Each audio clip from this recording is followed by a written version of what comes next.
آج امت جس مشکل حالات میں کھڑی ہے اور پوری دنیا کے مسلمان جہاں کھڑے ہیں، آج کسی سے مخفی نہیں، اور ہمارے حکمران کیا کر رہے ہیں اور جو ذمہ دار لوگ ہیں وہ کیا کر رہے ہیں، کس سے بھی مخفی نہیں ہے۔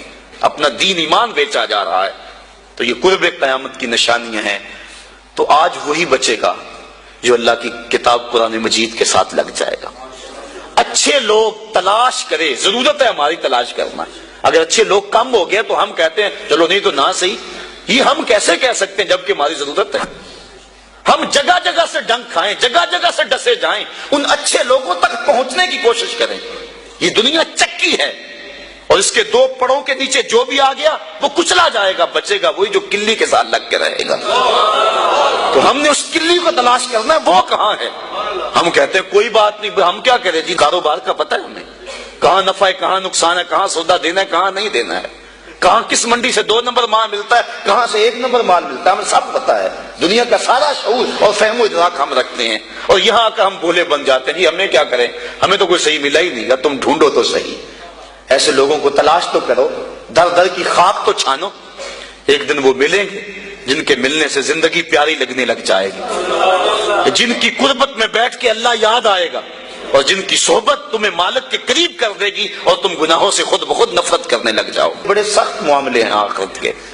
آج ہمیں نعت خواں بھی کہہ رہے ہیں کہ مجھے دیکھ کے جہنم کو پسینہ آئے، یہ تو منہ میں طوطی بولتا ہے، جو مرضی کہتا پھرے، یہ تو کل قیامت کے دن پتا چلے گا کہ پسینہ کس کو آتا ہے۔ کبھی جنت کا تمسخر اڑایا جاتا ہے، ہو رے تو کیڑی جنت کا کرنا ہے تذکرہ، اسی جنت کا جس کو رسول اللہ ہاتھ اٹھا کے مانگتے لگے، اسی جنت کا تذکرہ کر رہے ہیں جس کے لیے حضور کا اشتیاق تھا، اسی جنت کی آرزو کر رہے ہیں جس کے لیے حضور نے فرمایا جب اللہ سے مانگو تو جنت فردوس مانگو۔ تو آج دلیری دی جا رہی ہے، آج پیر بیعت کرنے کے بعد جنت کا پرمٹ دے دیتا ہے۔ آؤ میں پیروں کے پیر کی کہانی سناؤں آپ کو۔ حضرت شیخ سعدی شیرازی فرماتے ہیں کہ ایک بندہ مطاف میں کنکروں کے اوپر پیشانی رکھ کے زاروں کے تار ہو رہا ہے اور کیا کہتا ہے، اے اللہ مجھے معاف کر دے، نہیں تو قیامت کے دن اندھا اٹھانا، میں تیرا کیا تیرے بندوں کا سامنا بھی نہیں کر سکتا۔ اتنے درد سے روتا ہے کہ لوگ اپنی دعائیں چھوڑ کے اس کے لیے دعا کرتے ہیں۔ ایک بندہ تو چھوڑ چھاڑ کے قریب کھڑا ہو گیا اور کہتا ہے مالک اسے معاف کر دے، مالک اسے معاف کر دے۔ کافی دیر کے بعد وہ شخص جو روتا تھا اٹھ کے جانے لگا۔ اس کو تجسس تھا کہ میں دیکھوں تو صحیح یہ کون ہے اور اس کو تسلی بھی دوں کہ اللہ بڑا کریم ہے، تجھے معاف کر دے گا۔ جب اس نے جھک کے جھانک کر دیکھنا چاہا تو چیخیں نکل گئیں۔ یہ زاروں کے تار رونے والا وقت کا غوث شیخ عبد القادر جیلانی، آج کا پیر تو گارنٹی دے رہا ہے نا۔ آؤ اس پیر مرید کی کہانی سنا رہا ہوں۔ حضرت جنید بغدادی فرماتے ہیں میرے ماموں نے تنہائی میں مجھے بلایا اور مجھے وصیتیں کی۔ جب ایک وصیت کی تو میرے پاؤں تلے سے زمین نکل گئی۔ کہنے لگے بیٹا جب میں مر جاؤں تو میری قبر بغداد سے باہر بنانا۔ میں نے پوچھا حضور کیوں؟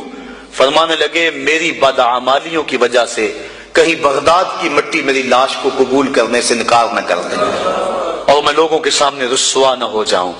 یہ ہیں وہ لوگ تتجافا جنوبہم عن المضاجع، جن کی کروٹیں بستروں سے الگ رہتی ہیں، اللہ کو خوف اور طمع میں پکارتے ہیں، لیکن زندگی کا ایک ایک لمحہ تقوی سے عبارت ہے۔ دنیا میں تکلیفیں سہی۔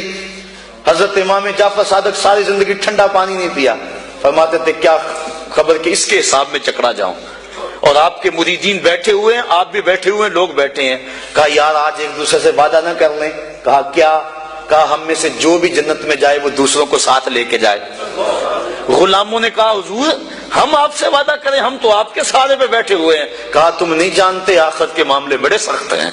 یہ امام جعفر صادق کہہ رہے ہیں، یہ ان کی زندگی ہے۔ جن لوگوں نے اس بات کا خیال رکھا کہ ہمارے رب نے ہمیں پوچھنا ہے اور ایک ایک بات کا ہم نے جواب دینا ہے، یہ بات درست ہے کہ اللہ اپنے فضل سے معاف کرے گا، لیکن سحری کے وقت اٹھ کے سسکیاں بھرنے والا اور رات شراب خانے میں گزارنے والا کیا قیامت کے دن ایک صف میں کھڑے کر دیے جائیں گے؟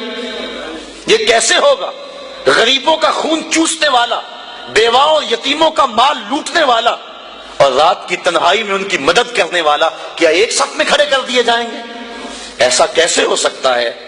تو صاحب وہ تقوی ہے کہ انسان اپنی زندگی کے ایک ایک قدم کو بچا بچا کے رکھے کہ میں اللہ کی ناراضگی سے بچ جاؤں۔